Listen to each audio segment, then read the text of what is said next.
Welcome to the Self Coached Cyclist Podcast. My name is Paul, and today's podcast is a follow-up from the last episode where we really dug deep into the terminology behind load, stress, and strain, hopefully to give you guys a much better understanding of how to apply those terms, and with that better understanding, make much more intelligent decisions about what you're trying to achieve with your training. Today, we're going to take that a step further because what we missed on the last podcast was how you actually identify when you hit the point of strain, which is what we're just trying to flirt with when we're in our training phase. And that is just pushing our bodies a little bit, just so we start to trigger an adaptation, but not so much that we cause any sort of excess fatigue or even injury. So that's what we're going to delve into today. When is enough training? And I'm really looking forward to this because this is probably the thing that a coach normally helps with the most, is calming an athlete down at certain points and boosting them up at certain points to keep them in that zone where they're just making small, sustainable gains the whole time. And that's hopefully, with the knowledge we get from this podcast, is what you'll be able to do as well. Okay, let's get started with a quick recap on those two terms, because if you didn't listen to the last podcast, go and check it out. I think you'll find it really interesting. But just to recap, stress is when a load is placed upon an athlete. So this could be pedal 200 watts, or it could be lift 50 kilos. That is a load. That is where that distinction stops. When we have a capacity known, i.e. how much can you lift, how much can you pedal in any given scenario, we can then talk about strain. Strain, remember, is when a change is observed or experienced, when we can identify that the load and capacity has caused enough of a difference that there's something happening inside the body that is going to trigger some sort of adaptation. And this is what we want. We just want a tiny little bit. It just says to your body, hey, get stronger, get fitter, get more efficient to get on top of this stress that you are under. Okay. Now we can put this into a bit of a chart like this and break it down into quadrants. So here we have stress on the vertical, strain on the horizontal there, which gives us these sort of four quadrants to work with. Let's start down in the bottom left-hand corner. So low stress, low strain. So you can imagine this. This is kind of like your really easy base training type of riding. This is where you can do it day in, day out, all day long, and wake up the next day feeling absolutely fresh. Brilliant. That is exactly what base training is for. As we up the stress, so remember we're probably adding some more load, we then get into the point of like structured intervals where we can keep the strain relatively low. Remember, not seeing an observable change, i.e. we're not hurting anything, we're not stretching anything, we're just adding a little bit of strain.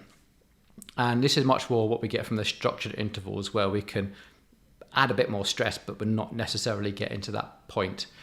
Now, let's shoot across a little bit to that bottom right-hand corner where low stress, high strain. This is normally what it is that we're actually training to do, our endurance events. This is where I'll keep our heart rates low for the endurance, for the duration of that event. But remember that as duration continues, your capacity diminishes. We talked about this in the last podcast, and you know this because if you're going to go on a nice, easy bike ride for 1 hour, super easy. Keep that same level of intensity for 2 hours, 3 hours, 4 hours, 8 hours, whatever it might be. You will know it will get harder and harder and harder as it goes, and eventually to the point where you get high strain, and again, injury, excess fatigue, all those things happen. Right, top right-hand corner then. This is the high stress, high strain. And this is normally associated with what you're actually training for. Normally racing or one big event where lots and lots of load, lots of intensity, and gives you that high stress, high strain. Okay, with that in mind, we can overlay some sort of understanding about where the training benefit comes from. Now, here's a graph just to give you an idea of what it is we're talking about. Let's add this line on. Now, this line, I've just hand drawn it. It's taken out of a few textbooks put together, but it's not necessarily accurate to where it is. It's just here to illustrate a point. And that is the training effect that you have follows this sort of trajectory. And that is that when you start doing exercise, you get a training effect quite small training effect, but there is a training effect. As you increase the load, i.e. and the stress against your capacity, remember, then we have an accelerated amount of training training effect, But there is an apex right at the top there, and that is the sweet spot that your coach or your own decisions is trying to get to, that bit where it's a super effective training workout, and that's what we're trying to find. So by measuring your capacity against what it is that you're training for constantly, and that constant feedback loop means that we've got a better chance of hitting that apex of training effect. Now, you will notice that if we take on too much stress, then that training effect becomes diminished.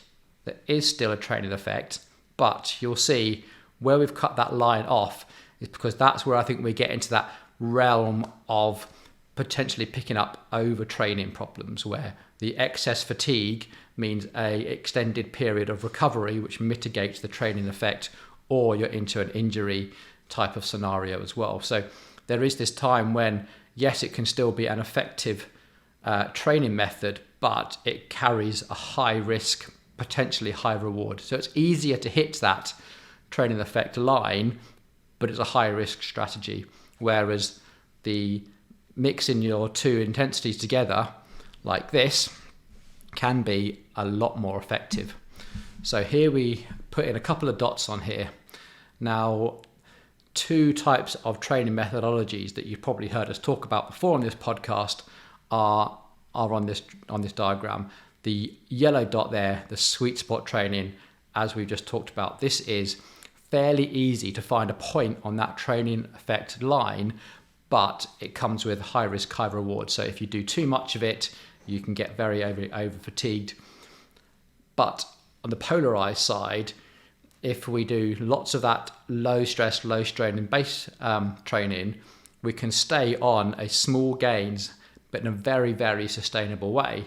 And we have a much better chance of hitting that apex of that curve where we get the maximum amount of training effect. Now, we can overlay this with some signs of what to expect in these zones in terms of our recovery time. Now, in that low stress, low strain scenario, we can expect our recovery to be the same day. And I'm pretty sure you've experienced this.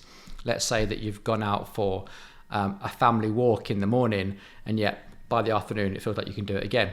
Well, of course, maybe you've gone out with a nice easy club ride or something in the morning, and in the evening you want to go and do something a bit more intense on your own time, that sort of thing. So the recovery should almost be the same day, depending on the duration, obviously. As we go up then, our next day thing. So if we do a really good quality structured interval workout, we can probably expect to be fatigue, and that fatigue lasting about 24 hours. That's where we get that point of identifying some strain. Let's go head over then and let's do something like a race. Let's go something like a ZWIFT race, maybe a local crit race, a local mountain bike race, cross bike race, that sort of thing. Something lasting about an hour to 2 hours of high intensity type racing, time trial, for instance, something like that, where you might not feel completely recovered the next day, but probably the day after you're absolutely fine. Again, this will all depend on actually your fitness, and the level of your fitness will dictate how quickly you can recover. Remember that performance is made in the recovery, so better active recovery scenarios will definitely help. Okay, and then in the bottom there, that low stress, high strain endurance events, this is where it can potentially take you a week or even multiple weeks to actually fully recover from this. We're talking 8-9 hour long endurance, like sportives, or the actual event that you've been training for. Potentially, when you've really pushed yourself, then you can expect that an element of fatigue or even injury to still be evident quite a few days afterwards. Okay, hopefully that gives you a rough idea of where we are all at with the language that we're going to be using for the rest of this podcast. Okay, I'm going to break each one of those down now, and we're going to go through some of the identifying symptoms of each one of those quadrants. And we'll start with the base training. This is the low stress, low strain, nice, easy, sustainable, call it what you want, zone 2, aerobic capacity, that sort of riding, the sort of riding where you can hold a really good conversation. And this is repeatable, it's safe, and it's getting the volume of training in. What I mean by safe is you're not really risking any sort of injury or excess fatigue. It's only going to have a positive effect on your training. Now, it might not be a very powerful positive effect, but it will be a positive effect on your training. And because you can repeat it and because it's safe, anytime you can do this type of training. This type of training is going to be focusing on that catabolic energy production. That is when you're using oxygen, because you're really not going to be stressing your anaerobic system much at all. This is where we can really encourage your aerobic system to just work to produce energy, in a catabolic way. So this is all like your mitochondria, the electron transfer chain, all of this sort of stuff should just be challenged a little bit, but not excessively. Now, if you do too little of this training, then you're going to find that you have a detraining or just a maintenance phase. So this type of training is really important to do.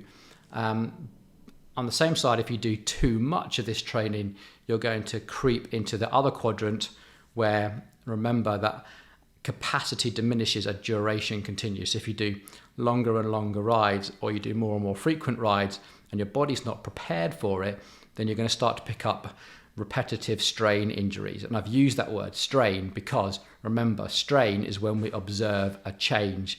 This might be there's a little pull at the back of your knee, or there's something at the back of your neck which isn't feeling quite right. Maybe your hands are going numb. It's those sort of things which are going to start identifying themselves, because you shouldn't really be putting your muscles under too much here, but being in that cycling position, maybe if you've not really been used to it or you haven't developed your core strength enough, then you might be picking up some of these repetitive strain. Bike fit as well. Other strain identifiers here is heart rate decoupling. So how do you know when you've done enough? Now, if you ride with a heart rate monitor, this is super useful, because if you can ride off on what you think inside yourself is a good, steady aerobic pace. Now, this is going to change day in, day out, and it had a VO2 test, whatever, that's identified your aerobic capacity level, and you're going to ride to that nice, easy level. However you've identified this nice, easy level, what you'll find if you maintain it, after time, that strain will build up and you'll notice your heart rate decouple. What I mean by that is your heart rate will start to creep even though your output stays the same. So you might be doing 150 watts, for instance, and 150 watts for 1 hour, 150 watts for 2 hours, 150 watts for 3 hours. But at 3 hours, you notice that your heart rate has crept 5 beats a minute. And that is where you start seeing that heart rate decoupling. And that is the observable change that indicates that your body is now under strain. That's what we're looking for. Once you get to that point, you've then triggered your body to say, oh, bit uncomfortable here. We need to put some things into place to reinforce, to get fitter, to overcome the load that you're placing on me. Cool. I hope you are still with me. Okay. The next one then is high stress and low strain. So remember, this is like your structured interval, something that's been really prescribed to you as going, in order to meet the training weakness that you've identified or to enhance your training strength, we're going to do some real structured intervals that work on this. And that interval will be a period of high power and a period of rest, a period of high power and a period of rest. However they break down, whether it's 30 seconds on, 30 seconds off, maybe a coach prescribes 45 seconds on and minutes rest, whatever that might be, it's been prescribed for a certain reason, to meet a training need. Now, the reason that makes intervals so amazing is that they're repeatable and they're safe, because you're not putting your body under a load of strain. However, they are still going for that massive intensity. So we are overloading your body in a way that the duration is fairly short, which means that we can back off, rest, review it in our own mind whether we've hit those strain markers, and hopefully we don't pick up any excess fatigue or pick up any injuries on the way as well by doing good structured interval training. This is really going to focus the other side of your training. So if you're long and slow, is focusing on catabolic energy production. This is going to be focusing much more on anabolic, so muscle and bone growth, power and speed. It's going to take some impact. It's going to do some actual breaking down of muscle and repairing it. And that's what this is going to help you get faster and stronger, because you'll be producing more force, producing more power, and then going faster. Now, if you don't do much of this, i.e. you're not really overloading what it is that you're capable of doing, then you don't really get an improvement in speed. And that's what ultimately what we're looking for. Speed is the ultimate metric, remember. If you do too much of this, again, you do run that risk of some accumulated stress fatigue. If you're doing hard intervals right, it would be hard to do too much, because they should be so hard that you probably don't want to do it much more. Okay, the strain identifiers in this, the things that says, have I done enough, was that enough intervals, are normally the failure to repeat a performance after the sufficient recovery. So if you've got a series of intervals in front of you and you're hitting your power targets, and then all of a sudden you go, oh no, I failed at an attempt, that is when your body has hit that strain. That's the observable difference that we're looking for, that says that's enough training. What you might want to do in that case is take an elongated period of rest, so take a longer rest, and then come back and see if you can hit those power targets again. Remember, that hierarchy of doing intervals is always do the interval at the prescribed load and the prescribed duration. Next is do the interval at the prescribed load for a shorter duration, or 3, don't do it at all. If you don't think you can hit one of those 2 targets, then sit the interval out, take the longer rest until you do think you can hit one of those targets. The worst thing you can do for intervals is to turn them down and make them less effective, because then all you're doing is accumulating stress and fatigue, and that's not trying to hit the aims of this high stress, low strain situation. Okay, let's work our way through these then.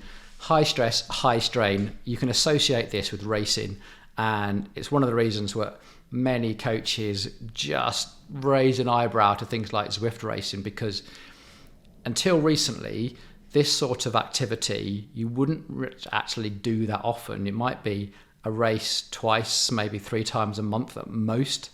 You might go and do a hard ride with a couple of your mates on a club situation.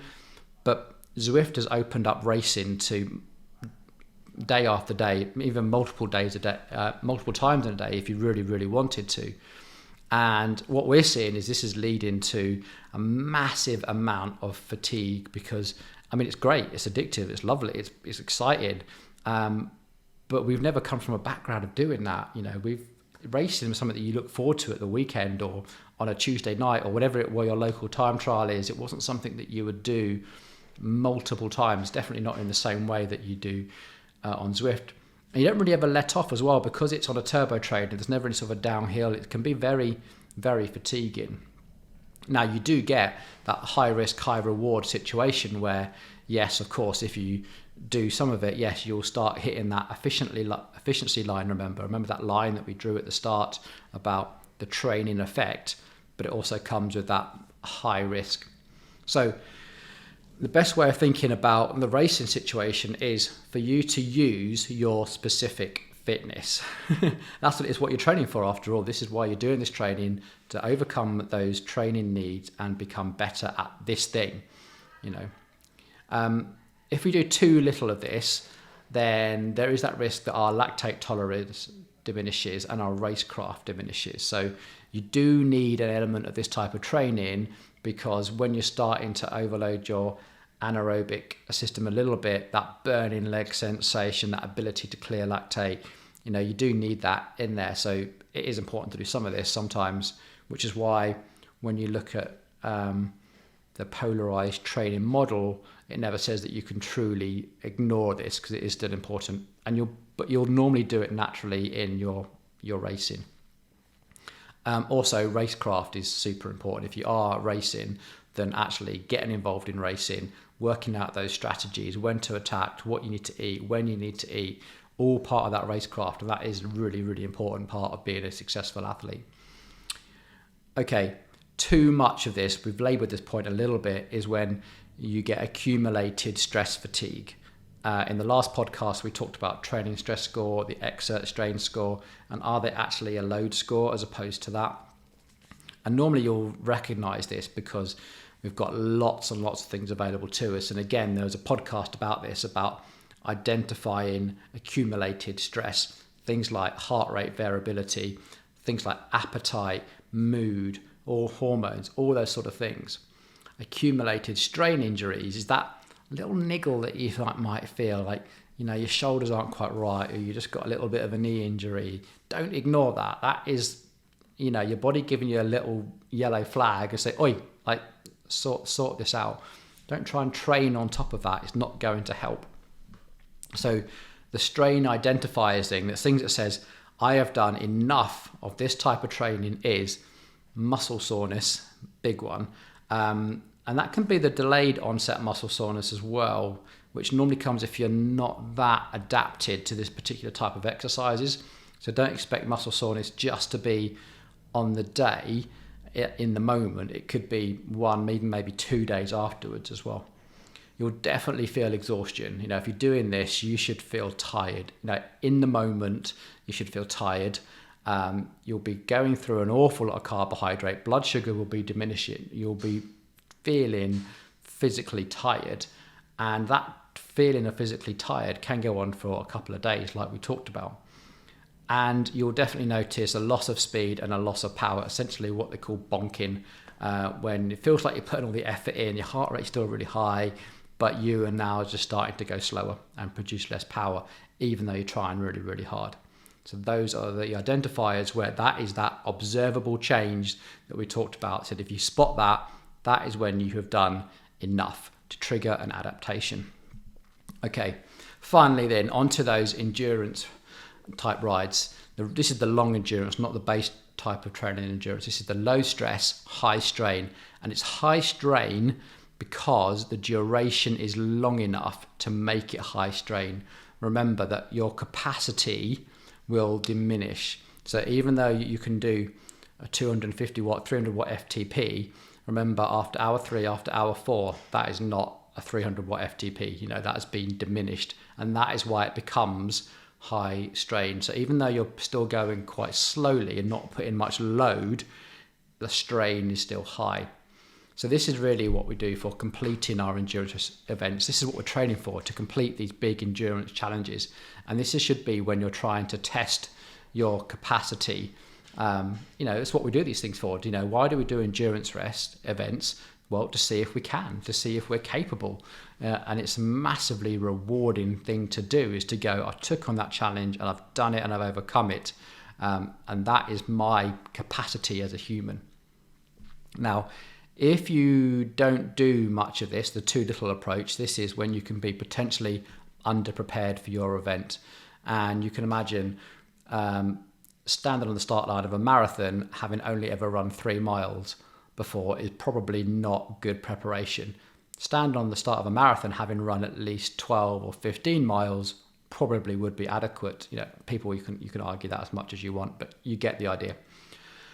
Too much of this training, and we see this a lot, is when we get an awful lot of accumulated strain injuries.